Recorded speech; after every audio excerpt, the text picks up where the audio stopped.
안녕하십니까. 이경락의 진짜 투자 전략 이경락입니다. 최근에 시장은 반등이 나왔어요. 반등이 나온 구간 시장에서 이런 얘기 많이 하죠. 주도주 장세로 전환될 것이다. 시장이 새로운 국면으로 접어들었을 때 새로운 주도주의 탄생. 주도주를 이동하라라고 이야기하는데 포트폴리오의 리밸런싱 얘기하는데 주도주가 뭔지 모르겠잖아요. 뭔지 몰라요. 다 애매해요. 예. 저 또한 그렇습니다.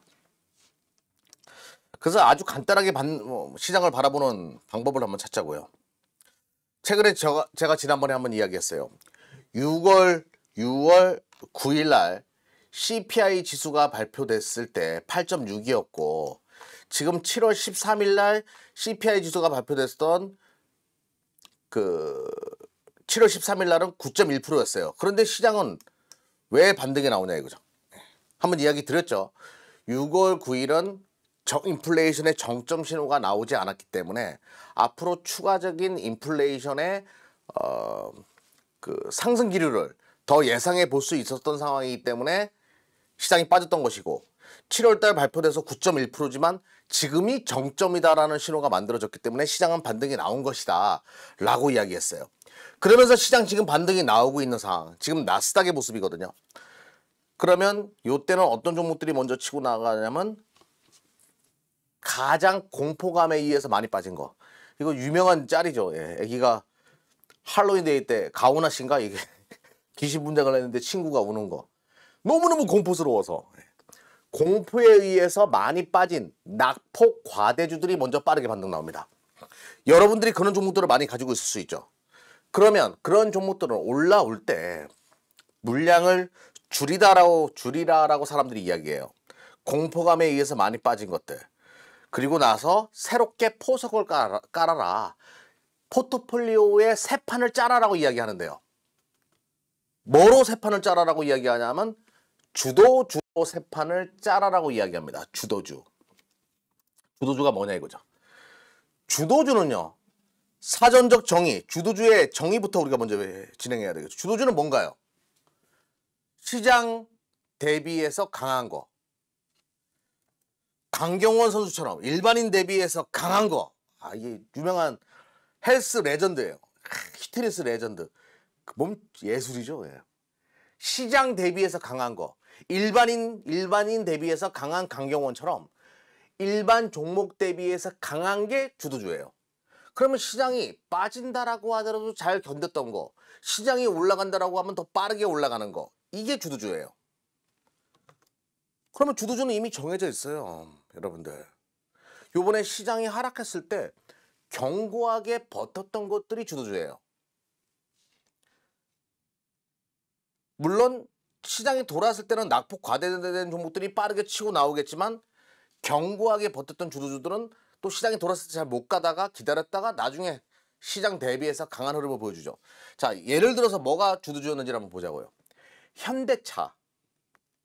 현대차그룹, 기아차, 자동차 부품주들 시장 대비해서 강했어요. 시장이 폭락하고 있을 때 나홀로 견고하게 버티는 흐름을 보여줬습니다. 자동차 섹터.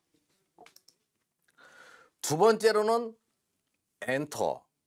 시장이 이렇게 난리 부르스를 치고 2300포인트가 깨질 때 견고했습니다. 그리고 세 번째로는요. 섹터 전방위적으로 다 봐야 돼요. 세 번째로는 LG 이노텍, PCB. 시장 하락하는데도 그렇게 영향 크게 없었어요.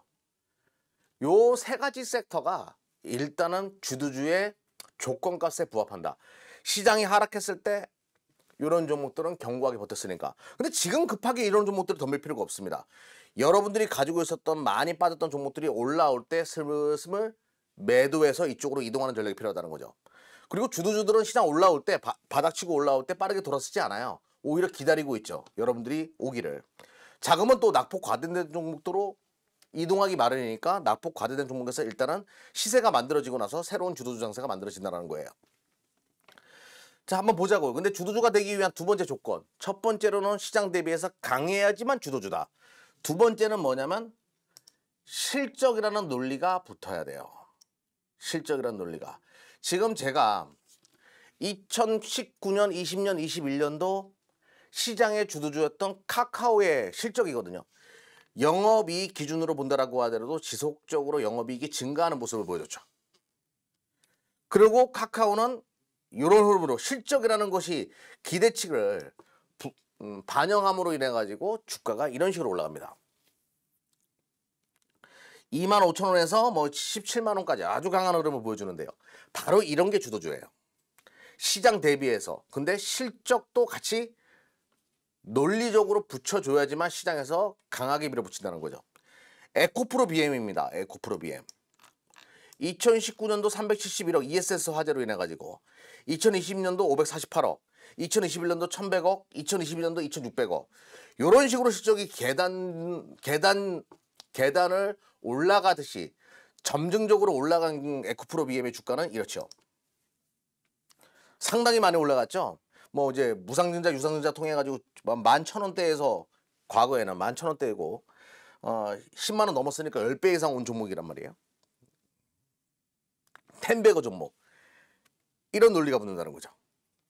주도주는 시장 대비해서 강하면서 실적 또한 받쳐줘야 된다. 그래서 요번에 이제 현대차가 실적이 나왔습니다.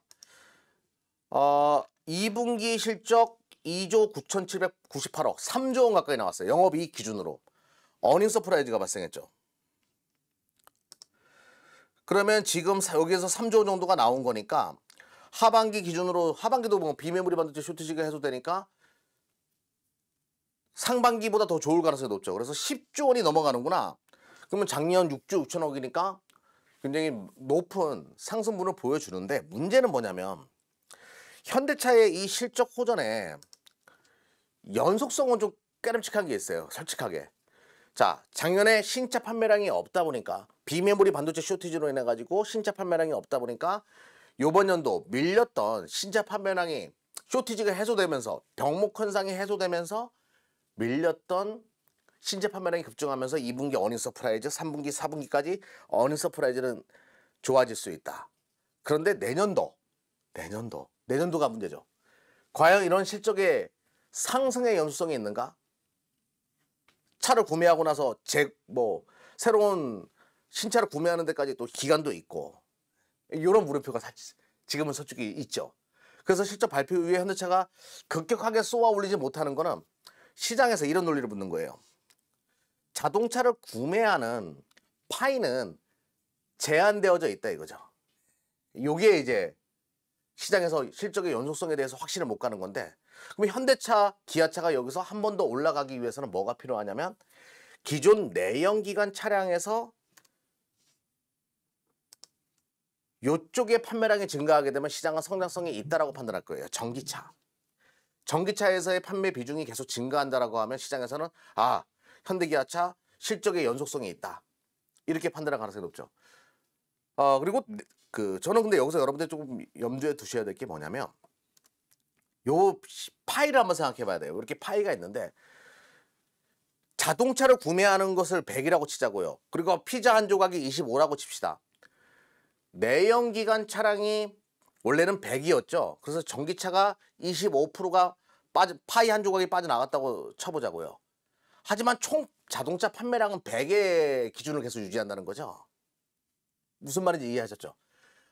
자동차 부품 회사예요. 어차피 내연기관에도 들어가고 전기차에도 들어가면 매출액이 증가는 하겠지만 뭐 기하급수적으로 증가하기는 어렵다는 얘기죠. 어차피 전기차를 나갔다라고 하더라도 75%의, 그러니까 예를 들어서 내연기관 차량이 100대를 팔았다고 칩시다. 그리고 전기차가 25대가 팔려요. 그러면 내연기관 차량 25가 빠지는 거죠, 사실은. 75. 시장 파이는 정해져 있다 이거예요. 그리고 전기차가 25라는 거예요. 내연기관 차가 100이고 전기차가 플러스 25 이렇게 늘어가면 참 좋은데, 내연기관 차량을 구매하려고 했던 사람들이 전기차로 바뀌는 구조. 시장 파이는 정해져 있기 때문에. 이런 논리를 붙인다라고 하면 자동차 기존의 내연기관 차량에도 들어가던 부품사, 그리고 전기차에도 들어가는 부품사 매력이 그렇게 크진 않아요. 어닝 서프라이즈로 넘어갈 가능성이 적다는 얘기죠. 즉 어떤 기업을 보면 좋겠냐면요, 이 전기차로 넘어갈 때 기존 IT 업체에서 전기차나 자율주행 차량이나 전장 쪽으로 매출이 확대되는 거. 기존에는 자동차에 매출이 없었어요. 근데 자동차가 이렇게 전장화로 바뀌면서 매출이 확대되는 IT 기업, 이런 걸 주목할 필요가 있다는 얘기죠. 여기서 어닝 서프라이즈가 발생할 가능성이 높아요. 전기차도, 현대 기아차도 전기차에다가 모든 거를 거는 승부수를 던질 가능성이 높은 2022년도, 2023년도이기 때문에 2024년도도 마찬가지겠죠. 기존 IT 부품 업체였는데 전기차나 자동차 전장 쪽으로 매출이 확대되는 거. 바이두가 만든 최근에 이제 공개한 자율주행 차량이거든요. 이게 냉장고로 보이죠, 거의. 자동차라기보다는 냉장고로 보이지 않습니까? 기존 냉장고 부품 회사가 자동차 부품 회사로 커져나가는 거. 앞으로 신차들 이런 것들 많이 나올 겁니다. EV9 이런 것들. 기아차. 요것도 점점 자동차에서 전장 어떤 제품으로 바뀌는 느낌을 여러분들이 꼭 캐치를 하셔야 된다는 얘기예요. 기존 자동차 기업이 전기차로 매출이 확대되는 게 무슨 큰 매력이 있어요? 기존에 냉장고, TV 가전, 스마트폰에 들어가던 업체가 자동차 쪽으로 들어간다. 매출처가 급격하게 증가하는 거잖아요. 여기서 대장주가 나올 가능성이 높다는 거죠. 주도주가 자동차 섹터에서는. 그런 것들을 꼭 염두에 두고 투자하셨으면 좋겠고요. 또 하나 이제 자율주행 또 얘기를 하면 뭐 예를 들어서 어떤 게 있냐 이거죠. 아다스, 카메라 업체들도 상당히 많고요. PCB 등등 많은 업체들이 있습니다. 이쪽 섹터에서는. 여기 아다스 관련된 건데 카메라들 진짜 많죠.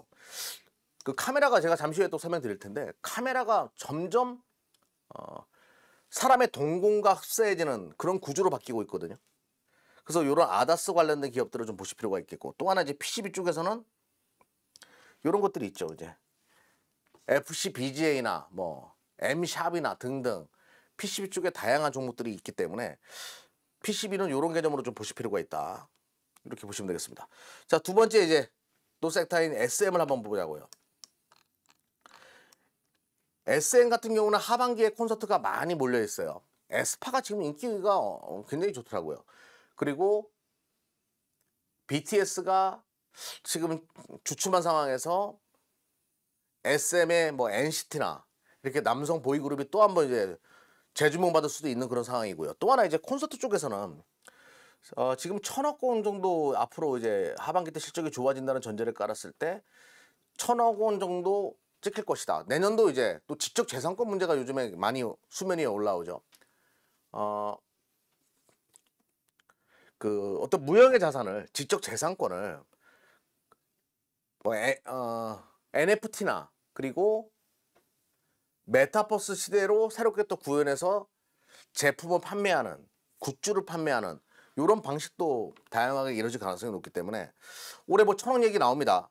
SM 콘서트도 재개하고 이렇게 되면 실적이 확실하게 좋아지는 쪽, 내년도가 더 기대되고, 그러면 이제 이런 엔터 관련된 종목들 좀 재주문 받을 가능성이 높겠죠. SM 같은 경우에는 주봉상 본다라고 하더라도 이 어려운 시장에서도 추세가 무너지지 않고 계속 기간 조정이 있었다는 얘기는 터지게 되면 2차 파동이 만들어질 가능성이 높다. 실적이 계속 받쳐준다는 얘기예요. 그리고 이제 LG이노텍 얘기를 잠깐 해볼게요. LG이노텍이 작년에도 실적이 좋았고 올해도 실적이 연속적으로 좋아지는 그런 한 해이기도 한데, 제가 이 LG이노텍에 대해서 여러분들이 좀 관심 있게 봤으면 하는 거, PCB 쪽에서 대해서 첫 번째로는 이제 메타버스, 마크 저커버그가 0.1 시력 0.1 정도의 이제 메타버스 렌즈를 만들어서 사람의 눈이랑 똑같은 거, 그리고 잔상이 남지 않게까지 만들겠다, 이런 이야기를 많이 해요. 메타버스 디바이스 쪽에서 뭔가 혁신을 만들어내면 이거는 일파만파로 던질 것이다. 뭐 슈팅 게임들 이런 것들, 지금은 뭐 온라인 회의 이런 쪽으로 많이 진행하고 있는데, 이 어지러움이나 이런 것들을 이제 해소하기 위해서 여러 가지 시뮬레이션을 돌리고 있더라고요. 그래서 지금 상당 부분 온 것으로 파악이 되거든요. 메타버스 디바이스 쪽 메타 플랫폼스가 마크 저커버그가 중심이 돼서 AI 동공 이런 것들을 만들어내게 되면 요게 또 이제 자율주행이랑 또 연결될 수가 있어요. 그러면 이제 메타버스 XR 기기든 자율주행이든 아무래도 국내의 기업들이 이 카메라 시장에서는 중화권 업체들 대비해서 기술력을 인정받고 있기 때문에 물론 뭐 이미지 센서도 많이 좋아져야 되겠지만, 그러면 LG 이노텍이나 삼성전기 등등 PCB나 카메라 모두를 영위하고 있는 기업들은 요 시대에 최대 수혜주로 떠오를 수밖에 없고 실적은 계속 좋아질 수밖에 없는 구조라는 거죠. 요런 쪽에서 주도주가 탄생할 가능성이 높아요. 그러면 정리를 한번 해볼게요. 주도주라고 하면 시장 대비해서 강한 녀석들인데, 지금 시장 대비해서 강했던 게 자동차, 엔터, 그리고 PCB였어요.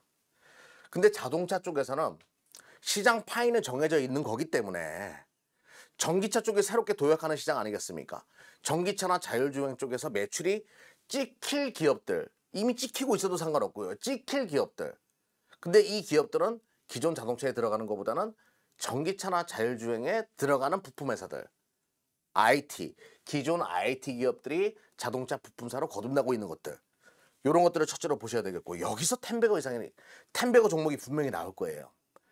그리고 두 번째로는요, 엔터. 엔터도 실적은 확실하게 좋았고 시장 대비해서 견고했고, 그리고 하반기로 가면 갈수록 실적이 좋을 것이다라는 확실성, 내년에도 좋을 것이다라는 확실성이 있는 상황이기 때문에 강하게 주도주로 변모할 가능성이 높다.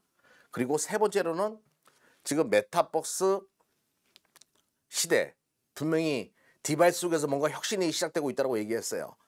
그리고 자율주행 시대, 여기에는 PCB나 카메라 모듈은 절대적으로 필요하기 때문에 요와 관련된 기업들, 또 시장 대비해서 강했죠. 이런 것들이 주도주가 될 가능성이 높으니까 시장에 반등 나올 때 내 종목이 과연 실적 추세치가 확실한가, 본인 스스로가 그 종목에 대한 확신을 가지고 있는가 한번 판단해 보시고, 이쪽 주도주를 일부 포트에 편입하는 그런 전략을 함께 구사하셨으면 좋겠다. 오늘 방송은 여기까지 진행하도록 하겠습니다.